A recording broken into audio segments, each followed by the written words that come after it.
Top 3 reasons India can never win a war against China. India and China are two most dominant economies of Asian continent. However, Chinese economy is more diversified and advanced as compared to Indian economy. Both economies have been busy competing for achieving dominance in the region. In addition to that, they have also fought a deadly war in 1962 when India suffered a crushing defeat at the hands of mighty Chinese army.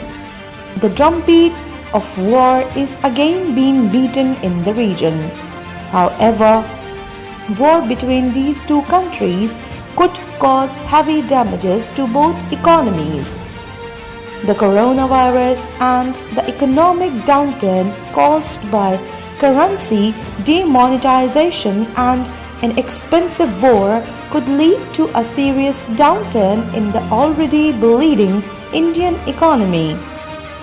The problem gets compounded by the fact that, unlike the aging population of Europe, India is a young nation with a median age of 29. Therefore, unemployment due to downturn can cause large-scale unrest and a civil war. Indian media is creating a war hysteria, but according to experts, India is no match to the China in the current circumstances. Following are 3 most important reasons India can never win a war against China. Number 1. Strong Chinese economy. China has a $14 trillion economy as compared to India's $2.9 trillion economy.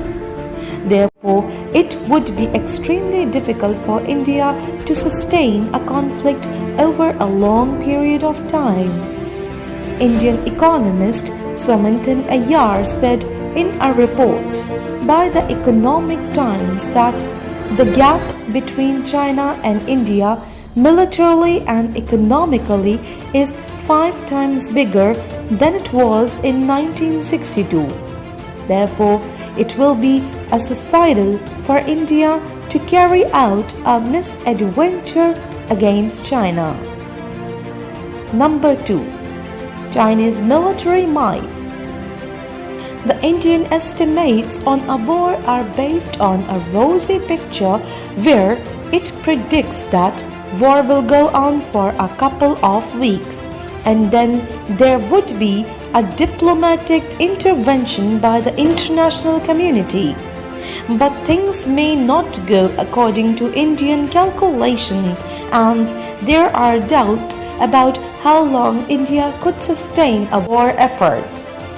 In 2017, the Indian Comptroller and Auditor General issued a report that said that India had enough ammunition for the only 10-day war.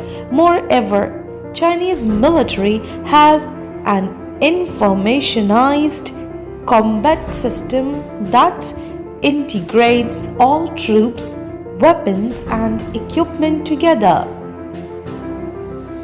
In addition to that, it also has disciplined troops and officers with advanced technical awareness. Number 3. International influence of China. The international community is not going to give substantial support to India as its long-term economic, political interests are attached with the China. Therefore, it is most likely that international powerhouse such as Russia, Australia, European Union and USA will take a neutral position in the conflict. Take an example of Australia. Australian economy is heavily dependent on China. China imports 63 billion Australian dollars of iron ore. $16 billion of natural gas and $14.6 billion of coal from Australia. Large numbers of Chinese students study at Australian universities and contribute $12 billion to the Australian education system, while Chinese tourists are vital to the Australian tourist industry. Australian data reveals that the country gets 8.5 million visitors annually and 1.4 million of those are Chinese. Australia makes 43.9 billion Australian dollars from tourism and $12 billion of that comes from Chinese tourists.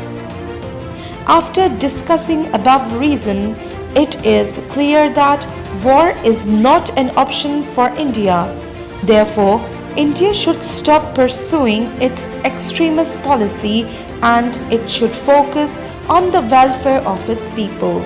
Since India is already facing serious issues like poverty, COVID-19 and economic downturn which are badly affecting its population,